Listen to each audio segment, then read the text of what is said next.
আমি এখন আমি এখন অয়েল দিয়ে নারকেল তেল দিয়ে হচ্ছে গোলাপ জল দিয়ে আমি একটু মুখে হালকা মাসাজ করব, তারপর ঘুমাবো।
সো দেখতে পাচ্ছেন স্কিনটা একদম গ্লো হয়ে গেছে।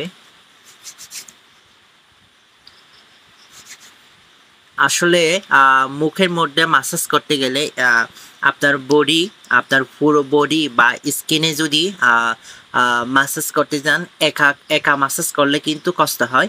বাট আরেকজনের মাধ্যমে যদি মাসাজ করেন তাহলে কিন্তু একদম আরামে, একদম একদম আরাম করতে পারবেন।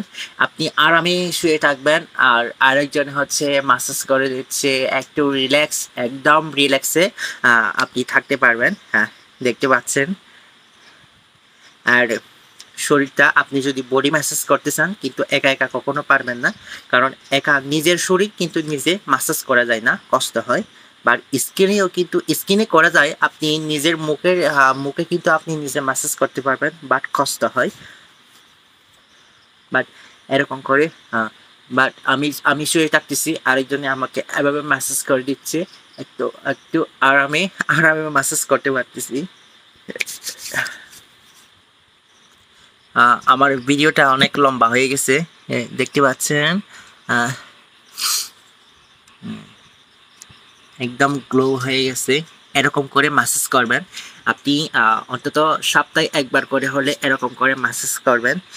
তাও এরকম ম্যাসাজ করবেন কখন, আপনি যদি রোদ্রের মধ্যে ঘোরাঘুরি করেন, আপনি যারা ব্লগার আছেন অনেকে হয়তো হয়তো এখন বর্তমানে হচ্ছে যারা বাইক নিয়ে দৌড়াদৌড়ি করেন, যেহেতু হেলমেট হেলমেট পরেন সমস্যা হয় না, কিন্তু আমি তো দূরে কোথাও গেলে কিন্তু আমি হেলমেট পরি না, যার কারণে হচ্ছে আমার স্কিনের মধ্যে একটু বেশি রোদ্রে রোদ্রে রোদ্রে একদম কালো হয়ে যায়, দাগ পড়ে যায়।